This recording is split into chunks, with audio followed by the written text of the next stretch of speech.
Bangkok ভ্রমণের দ্বিতীয় পর্বে তোমাদের সবাইকে স্বাগত।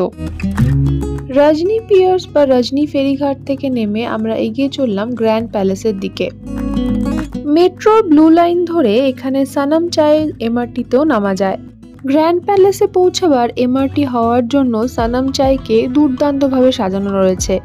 এটি তৈরি হওয়ার সময় বিভিন্ন আর্টিফ্যাক্টস এবং কয়েন্স পাওয়া গিয়েছিল, সেগুলো পরবর্তীকালে ফাইন আর্টস ডিপার্টমেন্ট এবং মিউজিয়াম সিয়ামে রাখা রয়েছে। এছাড়াও এই রোডের উপর তোমরা পেয়ে যাবে দারুণ দারুণ থাই খাবারের রেস্টুরেন্ট। এই হচ্ছে থাই ফুডস, দেখতে পাচ্ছ, বেশ কম দাম আর খুব ভালো খেতে। গ্র্যান্ড প্যালেসের ঠিক অপোজিটে রয়েছে এই রেস্টুরেন্টগুলো। তুর্তুক, লোকাল ট্যাক্সি, বাস, স্কাইওয়াক প্রভৃতি বিভিন্ন ট্রান্সপোর্টেশনের দ্বারা তোমরা এখানে পৌঁছাতে পারো। হ্যালো, এই যে পেছনেই রয়েছে গ্র্যান্ড প্যালেস। গ্র্যান্ড প্যালেসের সামনে দিয়ে এখন হাঁটছি। এগুলো সব তুর্তুক এখানকার। এইখানে আর এখানকার এই যে ট্যাক্সি যাবে, দেখো ট্যাক্সি কালারটা লক্ষ্য করো, আমাদের ওখানে অটোর মতো অনেকটা দেখতে। এখান দিয়ে যদি তুমি সোজা হাঁটতে চাও, এই হচ্ছে পুরোটা গ্র্যান্ড প্যালেস। যেটা 3:30 সময় বন্ধ হয়ে যায়। এই হচ্ছে গ্র্যান্ড প্যালেস, যার মধ্যে রয়েছে ওয়াট ফ্রা কাও। এটি হলো থাইল্যান্ডের সব থেকে পবিত্র বৌদ্ধ মন্দির, যেখানে একটি এমারাল্ড বুদ্ধা মূর্তি রয়েছে। 1782 সালের 6ই মে চক্রী বংশের রাজা প্রথম রাম এই মন্দির তৈরি করার কাজ শুরু করেন, যেটি সম্পূর্ণ হয়েছিল 1783 সালে। এখানে বিভিন্ন রাষ্ট্রীয় এবং রাজকীয় অনুষ্ঠান আজও অনুষ্ঠিত হয়।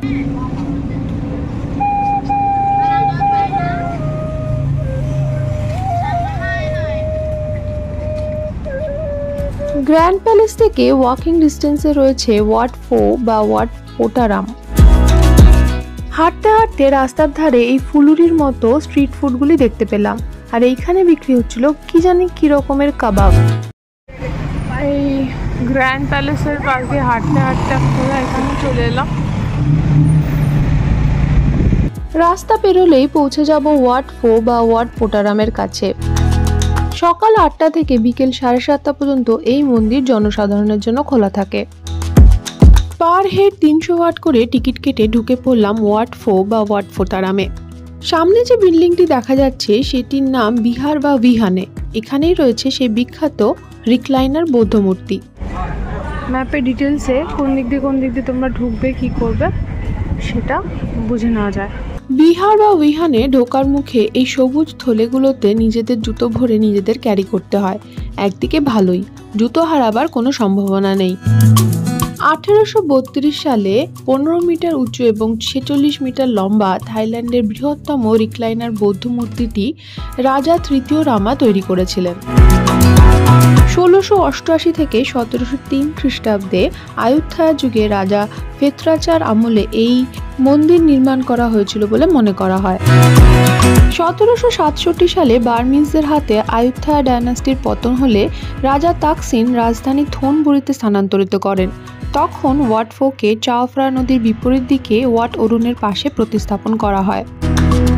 1782 সালে রাজা প্রথম রামা থোনবুরি থেকে ব্যাংককে রাজধানী স্থানান্তরিত করেন। তখনই ওয়াট ফোকে গ্র্যান্ড প্যালেসের পাশে আজকের জায়গায় নিয়ে আসা হয়। রাজা প্রথম রামাই আয়ুত্থায়া, সুখোথাই এবং থাইল্যান্ডের বিভিন্ন পরিত্যক্ত মন্দির থেকে বৌদ্ধ মূর্তিগুলো উদ্ধার করেন এবং তার অনেকাংশই ওয়াট ফোতে নিয়ে আসেন। বৌদ্ধ মূর্তির পায়ের তলাটি প্রায় 3 মিটার উঁচু এবং 4.5 মিটার লম্বা এবং মুক্তা দিয়ে জড়ানো। 108টি সাজানো প্যানেলের বিভক্ত এই মূর্তির প্রতি পায়ের কেন্দ্রে রয়েছে একটি শক্তিবিন্দু বা চক্র।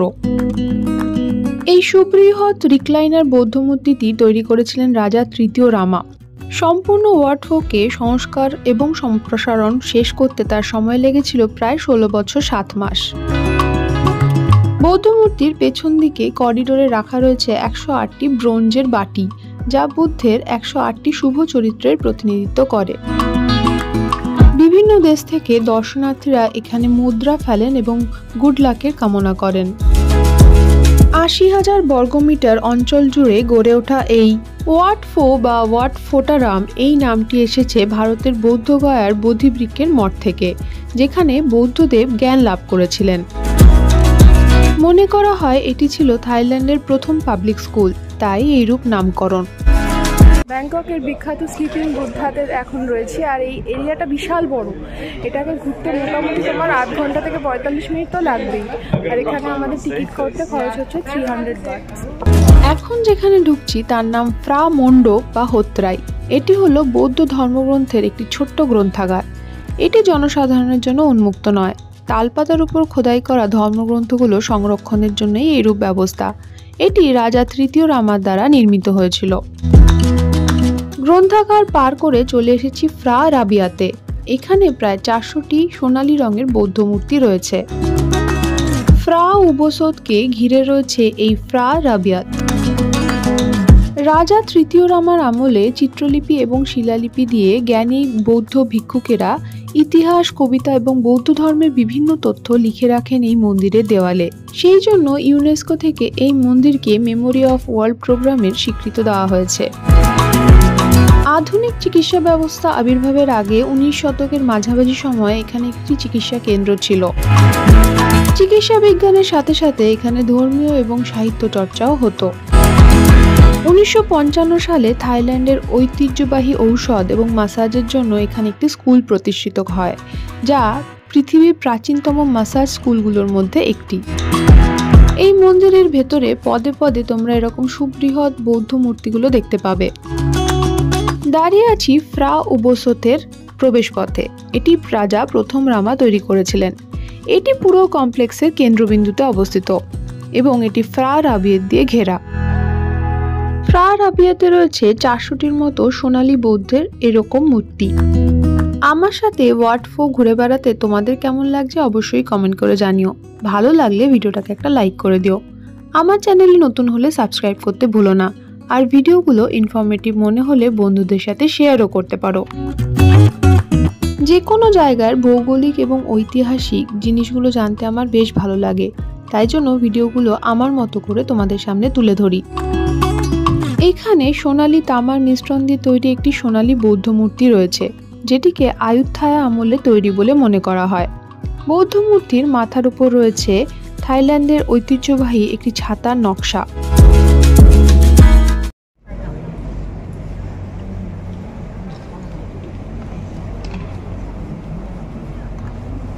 পূর্ববর্তী মূর্তিটি রাজা প্রথম রামা ওয়াট গুহাসাওয়ান থেকে স্থানান্তরিত করে ওয়াট ফোতে নিয়ে এসেছিলেন। ওনার স্মরণার্থে ওনার চিতাভস্ম প্রতিস্থাপন করা হয় বুদ্ধ মূর্তির পাদদেশে। কাজটি করেছিলেন ওনারই বংশধর রাজা চতুর্থ রামা। উদ্দেশ্য ছিল সাধারণ মানুষরা বৌদ্ধের সাথে সাথে রাজা প্রথম রামাকেও স্মরণ করেন এবং সম্মান জানান।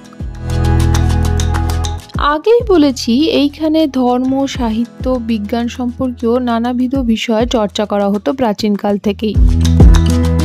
1997 সালে থাই চিকিৎসার জন্য এখানে একটি বেসরকারি স্কুল চালু করা হয়। এখন এখানে থাই ফার্মাসি, থাই চিকিৎসা, থাই মিডওয়াইফারি এবং থাই ম্যাসাজের কোর্স করানো হয়। যে পথে মন্দিরে ঢুকেছিলাম ঠিক সেই পথ ধরেই বেরিয়ে আসতে লাগলাম। পুরো মন্দিরটা ঘুরে দেখতে 1 থেকে 1.5 ঘন্টা সময় লেগেছিল। এই সেই গ্রন্থাগার যার কথা আমি আগেই বলেছি তোমাদের। এখন অবশ্য এখানে ফটোশুট চলছে। থাইল্যান্ডের বিভিন্ন অনুষ্ঠানগুলোর মধ্যে সংক্রাং, যেটি এপ্রিল মাসে হয়, লোই ক্রাথং, যেটি নভেম্বর মাসে হয়, এবং নিউ ইয়ার সেলিব্রেশন প্রভৃতি উৎসব খুব ধুমধাম করে এখানে পালন করা হয়। মন্দির দেখা শেষ, এখন প্রায় পড়ন্ত বিকেল। আমরা গাড়ি ধরে বেরিয়ে পড়লাম এখানকার লোকাল মার্কেটগুলো ভিজিট করতে। গাড়িটা যে রাস্তা ধরে ছুটে চললো সেখান থেকে মন্দিরের পেছন দিকটা খুব ভালো করে দেখা যাচ্ছিল। এরপরে কোথায় গেছিলাম আর কি করেছিলাম সেগুলো জানতে হলে দেখতে হবে পরের ভিডিও। মন্দিরের ঠিক পাশেই গ্র্যান্ড প্যালেসের পাশ দিয়ে আমাদের গাড়ি ছুটে চলেছে। তোমাদের সাথে আবার দেখা হবে আমার পরবর্তী ভিডিওতে। ততদিন সবাই খুব ভালো থেকো। এখন তবে আসি, বাই।